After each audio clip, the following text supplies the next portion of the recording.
Welcome to S9 TV. ముందుగా headlines చూద్దాం.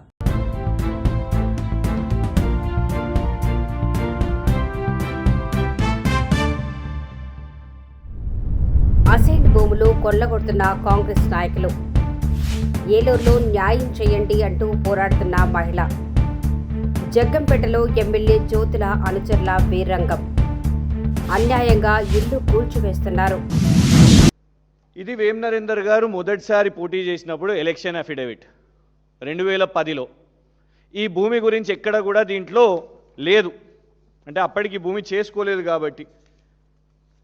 వారిది కేసముద్రం, ఆ కేసముద్రంలో అర్పన్పల్లి, ఎక్కడ కూడా ఈ సర్వే నంబర్స్ ఇందులో లేవు. ఇదొక ఎలక్షన్ అఫిడవిట్. 2015 ఎలక్షన్ అఫిడవిట్, ఎమ్మెల్సీగా పోటీ చేసిర్రు, అందులో కూడా ఎక్కడ ఈ యొక్క సర్వే నంబర్స్ లేదు. అంటే ఇది వారసత్వం నుంచి కూడా ఏం రాలే వీళ్ళకు, ఎందుకంటే వస్తే ఎలక్షన్ అఫిడవిట్లు ఉండాలి. కానీ మొన్న రాజ్యసభ కోసం పోటీ చేయగానే 2026 ఎలక్షన్ అఫిడవిట్లో దీని యొక్క డీటెయిల్స్ రాసిర్రు. డీటెయిల్స్ కూడా ఎట్లా రాసిర్రు, ఈ భూముల గురించి రాయలేదు, ఈ అసైన్డ్ భూముల గురించి రాయలేదు. శ్రీ సాయి కృష్ణ గ్రెనైట్స్, శ్రీ సాయి కృష్ణ గ్రెనైట్స్ అని వారి సతీమణి పేరు, విజయలక్ష్మి గారి పేరు మీద. ఇగోండి, మైన్స్ అండ్ జియాలజీలో పబ్లిక్ డొమైన్లో ఉన్న డాక్యుమెంట్స్ ఇవన్నీ. మైన్స్ అండ్ జియాలజీ దాంట్లో పర్మిషన్స్ తీసుకొని Shri Sai Krishna granites proprietor Vem Vijayalakshmi, wife of వేం నరేందర్ రెడ్డి అని బ్లాక్ గ్రెనైట్ మైనింగ్ చేస్తున్నారు. ఇది ఎలక్షన్ అఫిడవిట్లో పొందుపరిచిర్రు. ఆ యొక్క సేమ్ సర్వే నంబర్లు అన్నీ కూడా ఇవే, ఈ అసైన్డ్ భూముల మీద మైనింగ్ చేస్తున్నారు. ఇంకా విచిత్రం ఏంటంటే ఈ యొక్క భూములు అసైన్డ్ ల్యాండ్స్, ప్రొహిబిటెడ్ ల్యాండ్స్ అని సంతకం కూడా ఉన్నది ఇందులో. ఎవరెవరు సంతకాలు?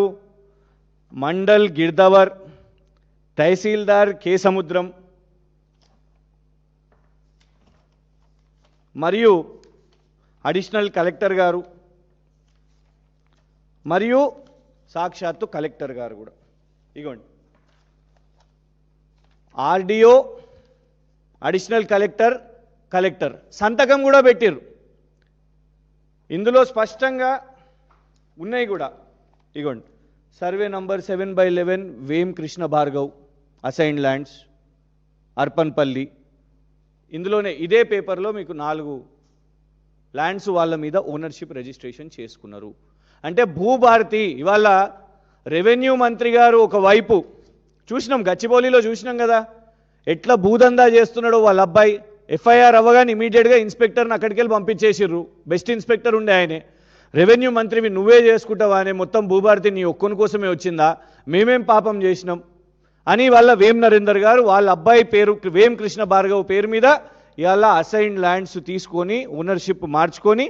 ఇంకొకటి ఏంది విచిత్రం ఏంటంటే ఇందులో ఖచ్చితంగా కలెక్టర్ గారి పాత్ర కూడా ఉన్నది. అందులో సంతకం మహబూబాబాద్ ముందు కలెక్టర్ అద్వైత్ కుమార్ సింగ్ గారి సంతకం ఉన్నది.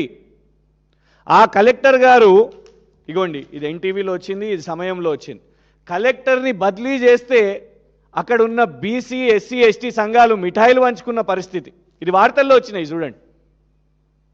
2 సంవత్సరాల నుంచి ఈ కలెక్టర్ ఇక్కడ అభివృద్ధి చేయలేదు, గిరిజన భూములను కూడా ఇవాళ అక్కడ అప్పజెప్పేస్తున్నాడు అని ఆనాడు వాళ్ళందరూ కూడా మిఠాయిలు పంచుకున్నారు, సంబరాలు చేసుకున్నారు. ఇగోండి ఇది ఛానల్స్లో పేపర్స్లో వచ్చింది. ఇది వెళ్తూ ఆయన మహబూబాబాద్ నుంచి, ఎందుకంటే ఇక్కడ వేం నరేందర్ గారికి మంచి పనులు చేసి పెట్టిరు కాబట్టి, ప్రజలకు చేయలే కానీ వేం నరేందర్ గారికి మంచి పనులు చేసిరు కాబట్టి గిఫ్ట్గా ఈరోజు వేం నరేందర్ గారు పోతూ ఎక్కడికి రాజ్యసభకు పోతూ నువ్వు కూడా నా ఎంబడికి రా, ఢిల్లీకి రా అని ఆయనకి special secretary Telangana Bhavan Delhi post కూడా ఇచ్చారు. ఎందుకు? గిఫ్ట్ అసైన్డ్ భూములు అప్పజెప్పినందుకు వాళ్ళ అబ్బాయి పేరు మీద. అందరికీ నమస్కారం. ఏలూరులో నడవడానికి ఫుట్పాత్లు సరిగ్గా లేవు, అలాగే డ్రైనేజీలు ఎంక్రోచ్మెంట్స్కి గురవుతున్నాయి. డ్రైనేజీలను కూడా ఎవరు పట్టించుకోవడం లేదు.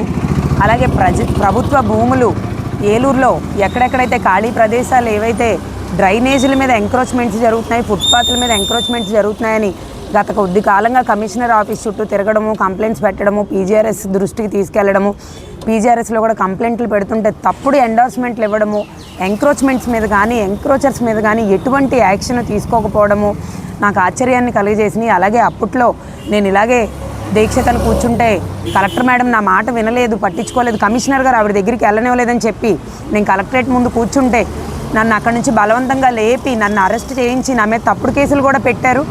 ఏదేమైనా సరే 10 రోజుల్లో నీకు న్యాయం చేస్తామమ్మా అని ఆర్డీఓ గారు కూడా నాకు హామీ ఇచ్చారు. 10 రోజులు దాటి ఇప్పుడు నెలల పైగా అయిపోయింది కానీ అధికారులకు కనబడట్లేదు. నా ఒక్కటే ప్రశ్న ఏంటంటే, ఇప్పుడు ఒక వ్యక్తి హెల్మెట్ లేకుండా బండి మీద వెళ్తే అది తన సొంత భద్రత, తనకి నష్టము. అతనికి ఫైన్లు వేసే ఈ అధికారులు మరి ఎంక్రోచ్మెంట్స్ చేసే ఎంక్రోచర్స్ మీద ఎటువంటి యాక్షన్స్ తీసుకుంటున్నారు? ఎందుకు simply null and void endorsements ఇస్తున్నారు అని నేను ఈ అధికారులను అడుగుతున్నాను. ఇప్పుడు ప్రస్తుతం నేను ఏలూరులో చాలా విషయాల మీద నేను కంప్లైంట్స్ అయితే పెట్టాను, ఎండార్స్మెంట్లు ఇచ్చారు, యాక్షన్ మాత్రం తీసుకోలేదు. నాకు ఏవైతే తప్పుడు సమాచారం ఇచ్చి తప్పుడు ఎండార్స్మెంట్ ఇచ్చిన మున్సిపల్ కమిషనర్ గారి మీద ఎంక్వైరీ చేసి యాక్షన్ తీసుకుని ఆయన్ని అకౌంటబుల్ చేసే వరకు నేను ఇక్కడ నిర్విరామ నిరాహార దీక్ష చేస్తున్నాను. ఇంత మండు టెండలో హయ్యెస్ట్ టెంపరేచర్లో కూడా చేస్తున్నాను. న్యాయం జరిగే వరకు ఇక్కడ నుంచి కదలను అని చెప్పి ఎవరైతే అధికారులకు తెలియజేస్తున్నానో, ఏలూరులో ఉన్న హయ్యెస్ట్ అధికారులందరికీ నేను తెలియజేస్తున్నాను. అలాగే ఇంకొక విషయం ఏంటంటే, ఏలూరులో ఉన్న నవ్వుకోదగిన విషయం ఏంటంటే, ఒక మహిళగా నేను వెళ్ళి వీడియోలు తీస్తుంటే మా ఏలూరులో ఒక జిల్లా మ్యాజిస్ట్రేట్ చెప్పింది ఏంటంటే టైం స్టాంప్డ్ వీడియోలు తీయమని చెప్తున్నారు. అంతేగాని అధికారులకి చిత్తశుద్ధిగా పని చేయండి, యాక్షన్ తీసుకోండి ఇమీడియట్గా అని చెప్పట్లేదు. ఎన్ఫోర్స్మెంట్లు ఉంటాయి కానీ ఇక్కడ ఎన్ఫోర్స్మెంట్లు ఉండవు, ఎండార్స్మెంట్లు ఉంటాయి. దయచేసి అధికారులు చిత్తశుద్ధితో పనిచేసి ఏవైతే నేను కంప్లైంట్స్ పెట్టానో వాటి మీద స్పందించి ఎక్కడెక్కడైతే ఎంక్రోచ్మెంట్స్ ఉన్నాయో రిమూవ్ చేయించి, గతంలో కూడా ఏలూరు ప్రజలందరూ గమనించవచ్చు, నేను దోమలు మందు కొట్టించండి ఏలూరు మొత్తం అని చెప్పాను. నాకు ఎండార్స్మెంట్ ఇచ్చారు, మొత్తం ఏరియాల వారీగా మందు కొడతామని చెప్పి. ఇప్పుడు వచ్చి మందు కొట్టడం కూడా ఎక్కడా జరగలేదని ఏలూరు ప్రజలందరూ చెప్తున్నారు. ఏలూరుకి ఏంటయ్యా ఫేమస్ అంటే దోమలు ఫేమస్. ఎక్కడ జిల్లాలోనైనా ఉండొచ్చు కానీ ఏలూరు జిల్లాలో దోమలు ఉంటాయి. ఇలా ప్రతి మున్సిపాలిటీ వాళ్ళ శానిటేషన్ ఇష్యూస్ మీద కూడా నేను పోరాడుతున్నాను. అసలు మా ఏలూరులో మున్సిపల్ అధికారి గారు తప్పుడు ఎండార్స్మెంట్లు ఇస్తారు. నా నోటితో నేను అనకూడదు, ఇలాంటి అవినీతి పరుడు ఉండకూడదు ఏలూరులో అని చెప్పి ఆయన్ని అకౌంటబుల్ చేయాలని చెప్పి ఆయన మీద యాక్షన్ తీసుకునే వరకు అయితే మాత్రం నేను ఈ నిరాహార దీక్ష ఆపను, ఇక్కడే కూర్చుంటాను. న్యాయమా నేనా అనేది ఇంకా అధికారుల దృష్టికే వదిలేస్తున్నాను.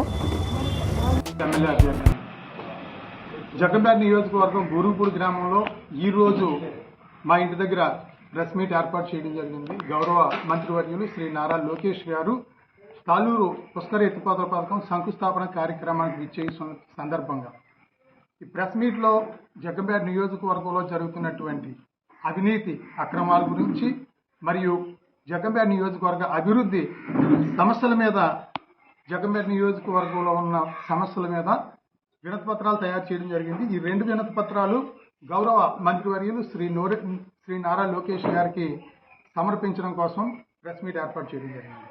ప్రెస్ మీట్ ఏర్పాటు జరుగుతున్నప్పుడు స్టార్టింగ్లోనే మరి ఇక్కడ గ్రామంలో ఉన్న తెలుగుదేశం కార్యకర్తలు అందరూ మా ఇంటి మీదకి వచ్చి ప్రెస్ మీట్లో నీతో పాటు నీ చుట్టూ మేము కూర్చుంటాము అని చెప్పేసి మొత్తం తెలుగుదేశం పార్టీ నాయకులు ఒక 30 మంది మా ఇంటి మీదకి రావడం జరిగింది. మేమందరం వెళ్ళి వారిని వారించడం జరిగింది. మా ఇంటి దగ్గర నేను ప్రెస్ మీట్ పెట్టుకుంటున్నాను, మీరు నా దగ్గరకు వచ్చి చుట్టూ కూర్చుని నేను మాట్లాడకుండా చేస్తానని చెప్పేసి అనడం భావ్యం కాదు. ప్రజాస్వామ్యంలో ఎవరికైనా సరే స్వేచ్ఛగా మాట్లాడే హక్కు ఉంది. నేను ప్రెస్ మీట్ పెట్టుకుంటున్నాను, నా మీద కౌంటర్ మీరు ఏదైనా సరే మీ ఇంటి దగ్గర కానీ మీ ఆఫీసులో కానీ పెట్టుకోవాలి తప్పించి నా చుట్టూ ఉండి నన్ను నిర్బంధించి నన్ను ఇబ్బంది పెట్టాలని చూడడం చాలా అన్యాయం. ఇది దయచేసి మీరు అందరూ ఇంటికి వెళ్ళిపోండి అని చెప్పేసి మేము వాళ్ళందరినీ కూడా ఎంతగానో వారించడం జరిగింది. వారెవరు కూడా ప్రెస్ మీట్ జరగకూడదన్నది ఒక ఉద్దేశంతో వచ్చారు. అదే రకంగా కావాలని గొడవ పెట్టుకుని ఎస్సీ అట్రాసిటీ కేసులు మా మీద పెట్టాలి, ఏదో రకంగా జగ్గంపేట నియోజకవర్గంలో ప్రజా సమస్యల మీద కానీ అవినీతి మీద కానీ గలం విప్పి ప్రశ్నించే గొంతు పాటంశెట్టి సూర్యచంద్రని జైలుకు పంపాలన్న దురుద్దేశంతో జ్యోతుల నెహ్రూ గారు కేవలం నవీన్ గారు వాళ్ళ అబ్బాయి ఇద్దరూ కలిపి ఈ తెలుగుదేశం పార్టీ నాయకులందరినీ మా ఇంటి మీదకి ఈరోజు ఉసుగొల్పి అక్కడ ఎట్టి పరిస్థితుల్లోని కూడా అక్కడ గొడవ పెట్టుకుని రెండని పంపించడం అనేది ఎంతవరకు న్యాయం అని చెప్పేసి శాసనసభ్యులు శ్రీ జ్యోతుల నెహ్రూ గారిని మేము కోరుతా ఉన్నాం. ఈ సందర్భంగా నారా లోకేష్ గారికి మేము జగ్గంపేట నియోజకవర్గం నుంచి మేము ప్రశ్నిస్తా ఉన్నాం. మరి సమస్యల మీద ప్రశ్నించండి, మీ గలం వినిపించండి, మీరు అవినీతి మీద ప్రశ్నించండి, మాట్లాడండి అని గౌరవ చంద్రబాబు నాయుడు గారు గత ఎన్నికల్లో జగ్గంపేటలో బహిరంగ సభలో కూడా చెప్పడం జరిగిందే.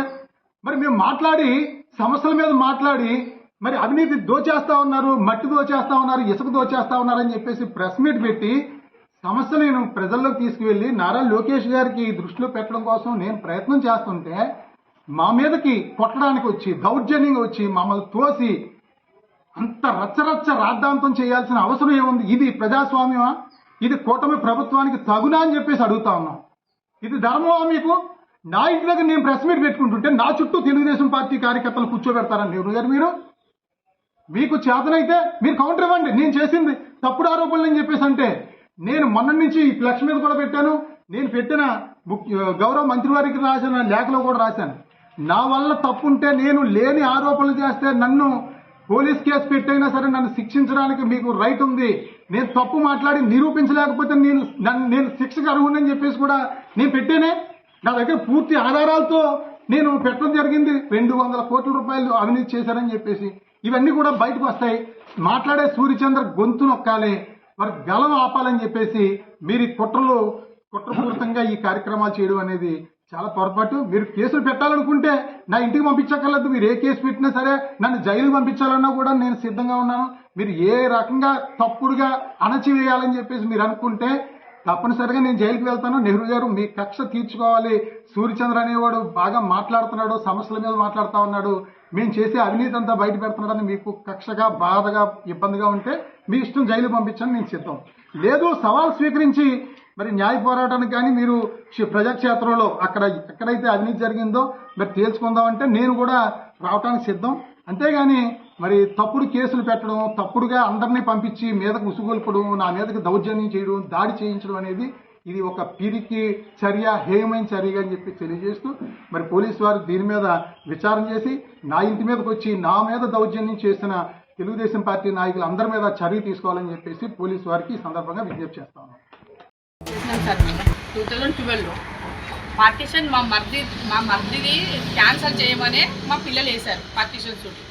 ఆ పార్టీషన్ సూట్ నడుస్తుంటేనే మా మర్ది వకాలత్ వేసి కౌంటర్ వేసిన తర్వాత కూడా అమ్మిండు ఈ ల్యాండ్. కోర్టుకు కూడా భయపడకుండా అమ్మేసిండు. 11-3-362/7 అయితే 11-3-362/A పెట్టుకొని అమ్మేసిండు వాళ్ళు. మేము సబ్ రిజిస్టర్ని పార్టీ చేసినాం. మేము మెయిన్ కేసులో జిహెచ్ఎంసీని కూడా పార్టీ చేసినాం. అయినా కూడా వాళ్ళు కొన్నారు. కొని ఇప్పుడు మేము లేనప్పుడు వచ్చేసి ఇప్పుడు మేము ఎక్స్ పార్టీ అయినందుకు వాళ్ళకు ఆర్డరు దాంట్లో మాకు రావద్దనేసి ఎక్స్ పార్టీలో ఆర్డర్ వచ్చిందంట. కూలగొట్టేస్తుండే వచ్చి మొన్న కూలగొట్టడానికి వస్తే సిఏ గారు వాళ్ళు అంతా ఏమంటే సిఏ ప్రోత్సహిస్తుంది. వాళ్ళకి ఏమి సజెషన్స్ ఇస్తున్నాడంటే కోర్టుకు పోయి కూలగొడతాం అనేసి మీరు ఆర్డర్ తెచ్చుకుంటే నేను దగ్గరుండి మరి కూలగొట్టిస్తా పోలీసు వాళ్ళని పెట్టేసి పోలీస్ ప్రొటెక్షన్. మేము పోతే మా పాపను మీ నోరు మాట్లాడొద్దు మీరు, నేను చెప్పింది నాన్న మీరు అంటున్నారు సిఏ గారు. ఈసారి ఏమన్నా చేస్తే మీ ఇద్దరిని కూడా లోపలేసి బొక్కలేక దోషి మీ మీద కేసు పెడతారంట సార్. ఇది అన్యాయం సార్.